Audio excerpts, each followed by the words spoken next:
All right, folks, we have one last storyteller this evening, and I'm just really excited that she's with us. Maureen is her name, and Maureen is a storyteller, she's a playwright, she's an author, she's a wife, and she's a mom. So basically she does everything.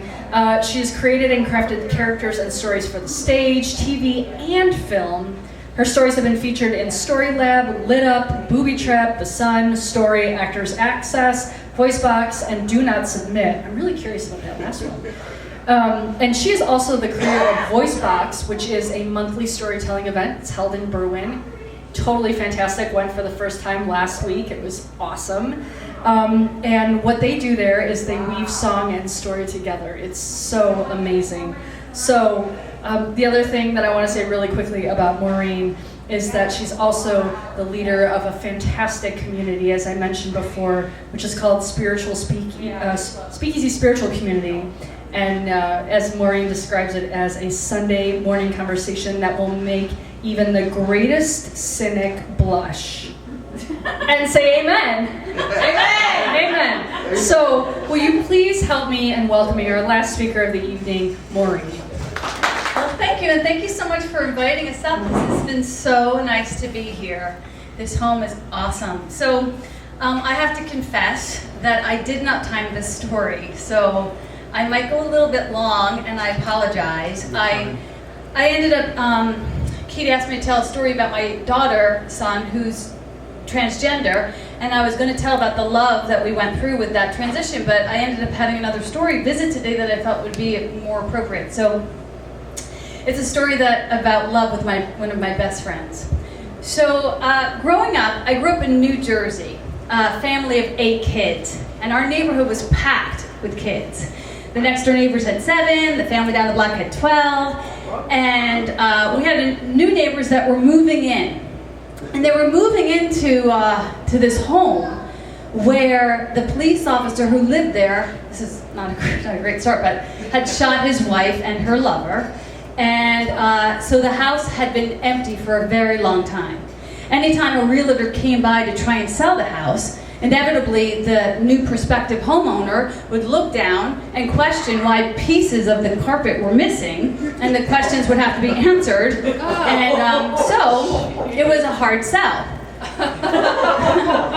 But Mrs. McNulty moved into town, and she smelled a good deal, and she whipped it up, and she didn't care who was murdered where. And so my sisters also saw a good deal, which was her oldest son. He looked like Bobby Brady. And so they whipped up a whole batch of chocolate chip cookies, and they wrangled all the kids up from the neighborhood, and they brought us all over to the door, and we sang our traditional Welcome to the Neighborhood song, which went, welcome to the neighborhood, welcome to the neighborhood, welcome to the neighborhood, welcome to the neighborhood, basically on and on like that. And a little girl answered the door with her 2 brothers, and they looked out the screen at us, and I could see in their faces that they were thinking, what the hell have we gotten ourselves into? Where are we? This place is insane. So, and I thought, well, I'm going to be friends with her. And her name was Claire. And she told me when she first met me that she thought we were not going to be friends because I looked so much younger than her.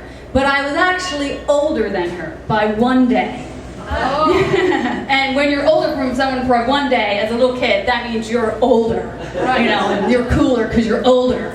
So we became fast friends, and I fell in love with her. And I remember I fell in love with her because she asked me to do things that I had never done before. Like one day, 2 weeks after we met, she called me up. She said, "You need to come over to my house. I need to tell you something. It's very important. You need to come over. It's very, very important." And I said, "Okay, well, I'll come over. I've never had anyone tell me something really, really important before, so this must be really, you know, a big thing." So I went over to her house, and she was rubbing her hands, and she was stuttering, and she was trying to tell me this story, and she said, the thing is, and I was like, well, just spit it out. She said, well, I lied to you. I told you that my dad was on a business trip, but the truth is, my parents are divorced. And I was like, She kind of whispered the word divorce like my aunts whispered the word cancer around our house because my mom was very sick. And I remember looking at her and saying, divorced? Like, that's not such a big deal. And she said, no, you're wrong. It is a big deal. And when it's your family, you'll know how big a deal it is. And then she said, trust me on this. And I love that she said, trust me on this. Because again, nobody had ever asked me to trust them before. So I was like, okay, I will trust you, because we're friends. And then her parents were two professors from Columbia University. So she had this voracious thirst for wisdom and this amazing vocabulary. She knew all the words, good and bad. And she taught me all the words. And she would taught me this word mischief. She was always saying, let's get into mischief. And I thought, okay, well, like, what do you want to do? Prank calls, ring and run, and shoplifting were the top three.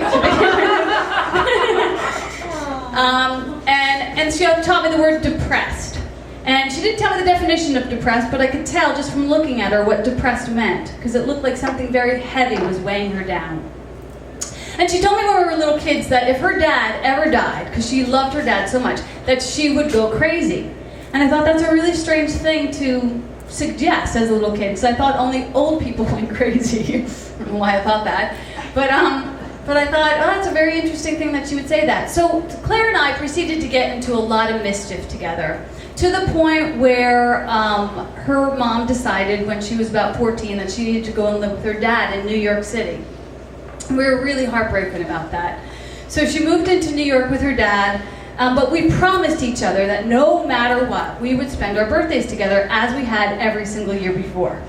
And so I remember on our 16th birthday, I went into New York, as I had done before, and we met at her dad's beautiful apartment. The professor's apartments were gorgeous and really huge.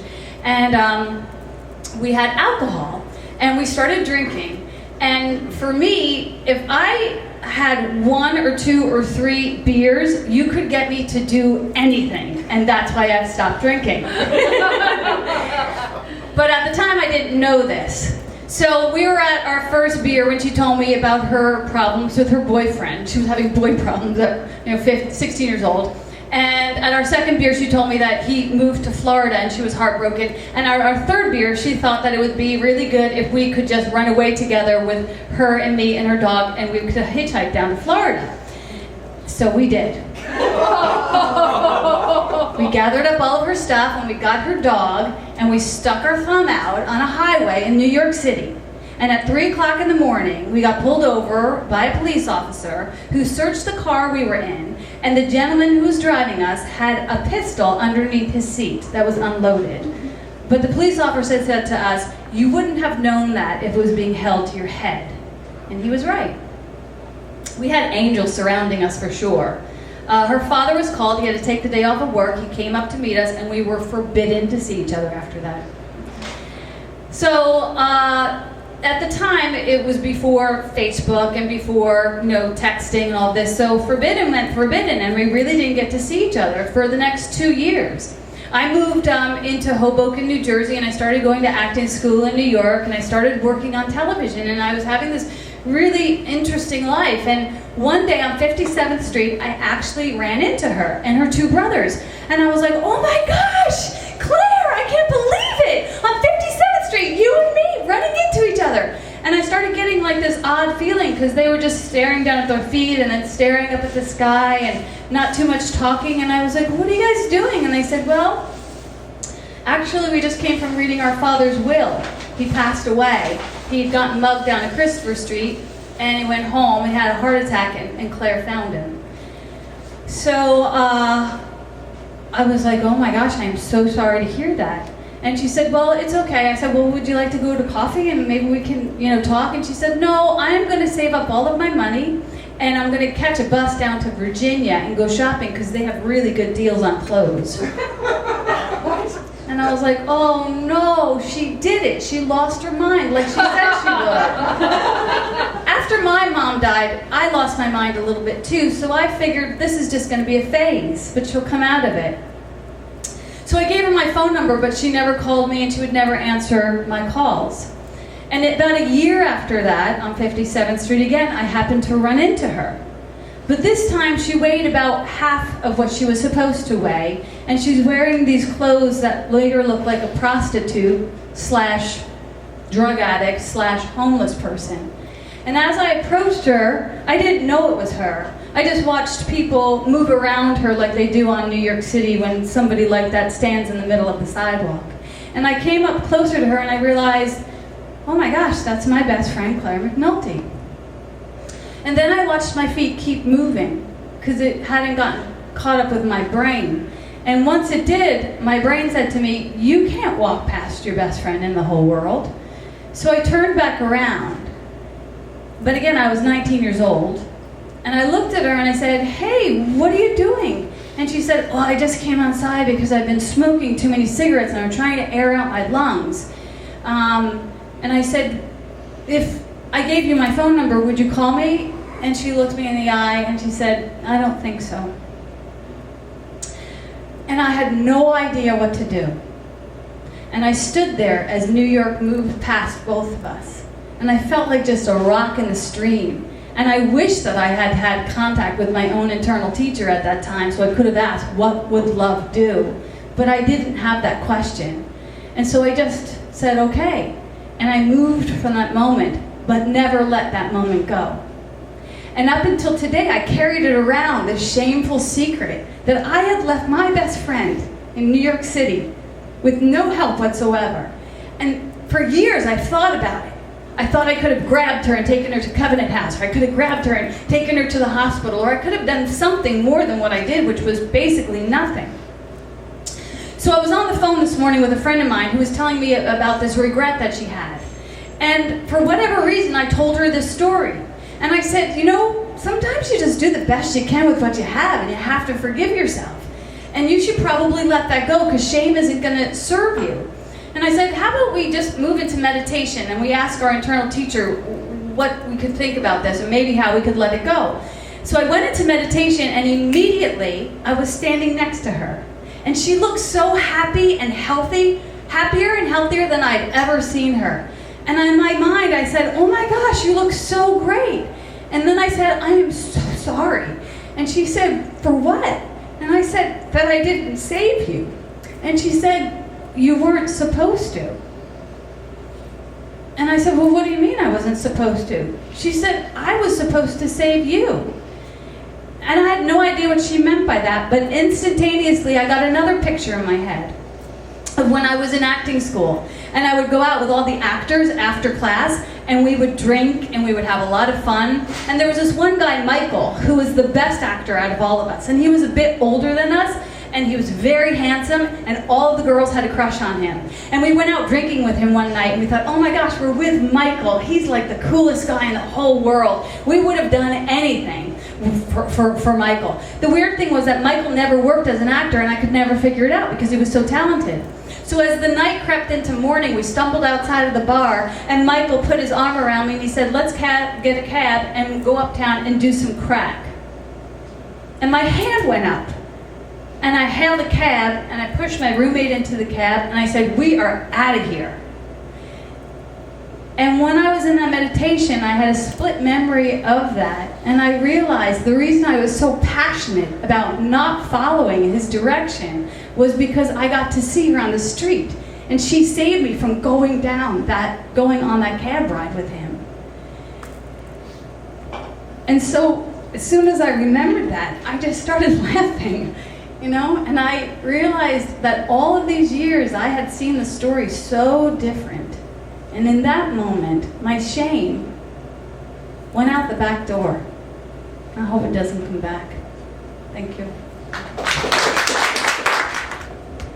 Love works in mysterious ways.